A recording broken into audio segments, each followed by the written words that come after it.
This isn't my first time in ICMC training. This is actually my second. The first one was 2 years ago. Yeah. This is my second ICMC training. I attended one 2 years ago, which was on child safety. So at the first year with ICMC, we spoke more on physical, sexual abuse. And again, they broke it down very easy for us. We learned about safe touch, okay, and grooming and so on. It was very eye-opening because that's definitely not something I personally learned, even as an adult. So it was very helpful because it helped us to frame what was necessary and what kids need to know, especially as the world is changing, and how to keep themselves safe, and how to, again, cater it for their specific needs.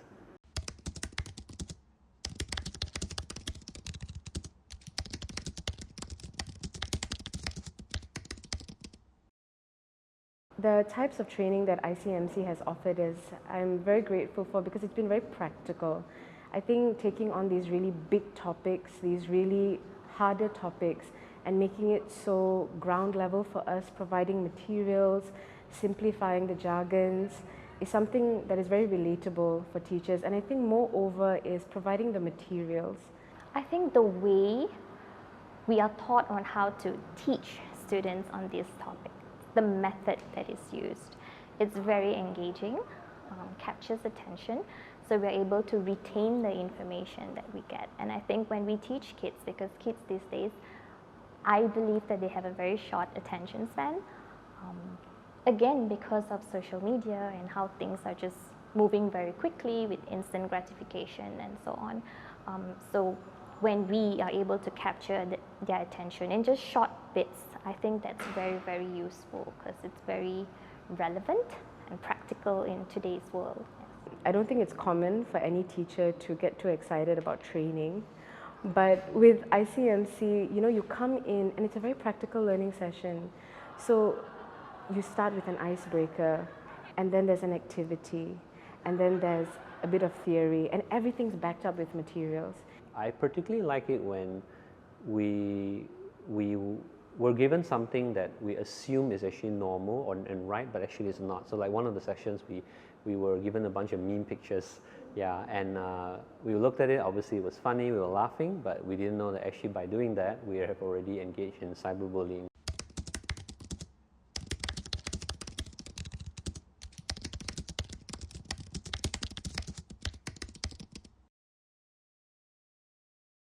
How we'd like to implement this is in our SEL classes. I think it's great that within our timetable there is a segregated time, a solid 1.5 hours to talk about social emotional learning, where we can address this blatantly and really, like, hopefully knock it on the head with the kids. So this is where we've been incorporating the syllabus that we are learning in ICMC.